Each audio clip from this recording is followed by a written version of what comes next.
Fear Not, Episode 97. Hi, I'm Billy Atwell, and I believe that consistently facing your fears is the only way to realize your truest self and to make those confident choices that will help you to obtain your deepest held hopes and dreams. I have faith that this podcast series will show you that you are not alone, that it will strengthen you and give you courage to face your fears, and that it will help you to permanently cross over into a life of living beyond your fears. Join me on this journey as we listen and learn from others as they share their experiences in facing and overcoming their own fears.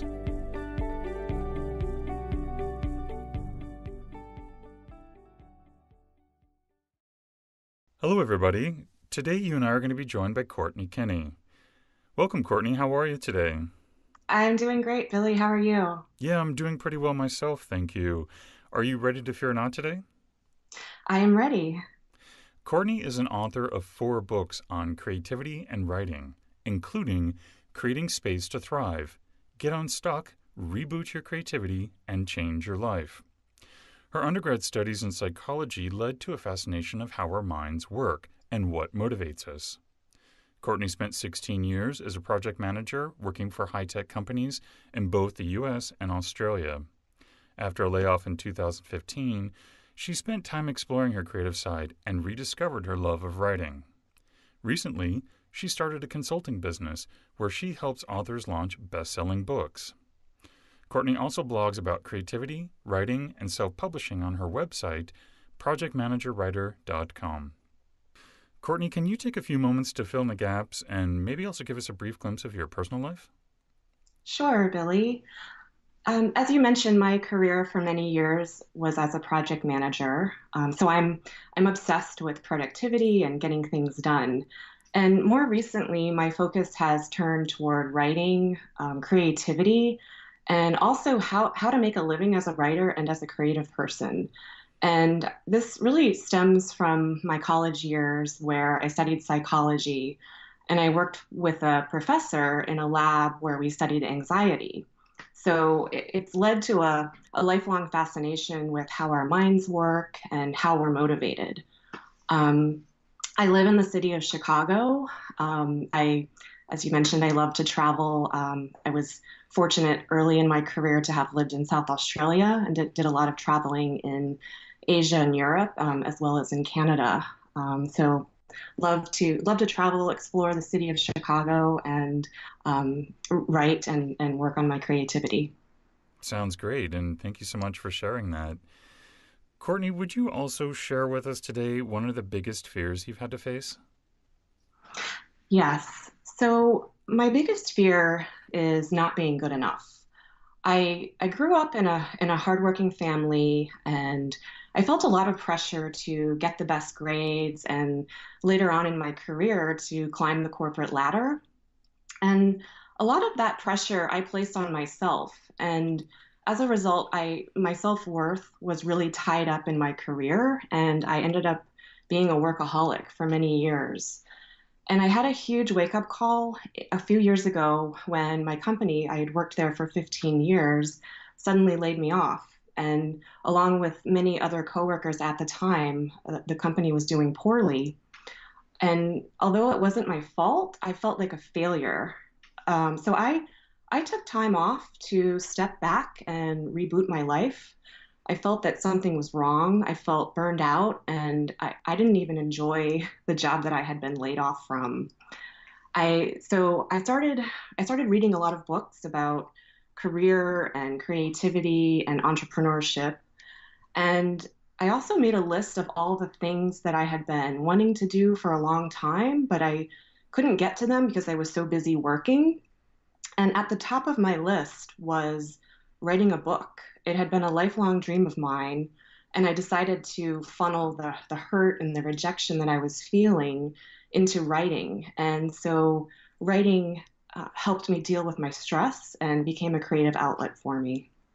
Courtney, I know you're fascinated, as you mentioned, with anxiety and fear and mental Mhm. mindsets. Can you share with us what you've learned and how you approach fear in general? Sure. One of the things that I do to approach and deal with my fear is to try to make some time every day to create. And like I said, creativity is my outlet and really helps me deal with stress. So I recommend everyone try to carve out a little time out of their day to spend some time on something creative. So maybe it's journaling for 15 to 20 minutes a day. Maybe it's taking guitar lessons or sketching in a notepad. It doesn't really matter what it is that you're doing as long as it's something creative, you're doing it every day, and you're making creativity a habit over time. And in my book, I talk about a study that was done in Germany in 2014 where people were divided into two groups. One group made art. They actually worked on paintings and produced art. The second group evaluated art at a museum. And so the researchers then compared images of their brains and found that the group that actually made art had more connections being formed in their brains. And they also scored higher in emotional resilience. So what this tells me is that the act of creating, of actually making art, makes us stronger and helps us be more resilient against fear. You clearly have done a lot of research on this, and I was hoping that you might share with us today some of those resources that you found that we could go in Mhm. turn, implement into our lives. Sure. Um, there's a book that has made a really big impact on me. The book is called Mindset: The New Psychology of Success. It's by a Stanford psychologist named Carol Dweck. And this notion of mindset has really helped me deal with some of my fear and anxiety. So, Dweck talks about two types of mindsets. The first is a fixed mindset, where you view intelligence as something you're born with, or success is something you have. You can't really change it. It's fixed. You have it or you don't. Um, a fixed mindset person may get defensive when there's a setback, or they may give up and say something's too hard if it's a challenge. And then on the other hand, there are those with a more of a growth mindset where intelligence is something that can be developed. They embrace learning. If they're faced with a challenge or something's hard, they see it as an opportunity to grow.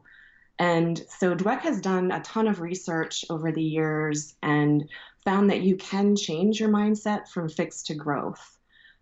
So it's something that I continually work on and remind myself because in the past, I had more of a fixed mindset, and I've, over time developed more of a growth mindset outlook. So I highly recommend that book for anyone who's struggling with fear or feelings of failure or not being good enough. Are you ready for the speed run? Yes, I'm ready. What individual, whether they be fiction or real, has made the most impact on your life? Well, I can think of many members of my family, but the most impact would be my husband, Steve. He inspired me to live a full life and be true to myself. If you could instantly change one thing in the world, what would you change? I would I would want to give everyone in the world access to education. What's your biggest weakness? My biggest weakness, I can be a bit of a perfectionist, which sometimes can slow me down. So I try to get things done and try to do it to the best of my ability and not worry so much about making something perfect. What's your biggest strength? I am an excellent at organizing and getting things done. And if you could only have one book to read, what book would that be? Oh, that's really tough because I have so many favorite books, but I think if I could only have one, I would want something light and funny, so I would choose The Hitchhiker's Guide to the Galaxy. Do you have a favorite sound? I love the sound of the ocean, I guess ocean waves. And Courtney, if someone would like to connect with you, what's the best way for them to do that? Sure. The best way is on my website, and People can go to writecreatethrive.com. I have a free gift for any listeners who are interested. I have a free ebook there called 21 Creativity Hacks, a to-do list for your inner creative, and also the first chapter of my book, Creating Space to Thrive. So again, that was writecreatethrive.com. And what parting advice would you like to leave with us today?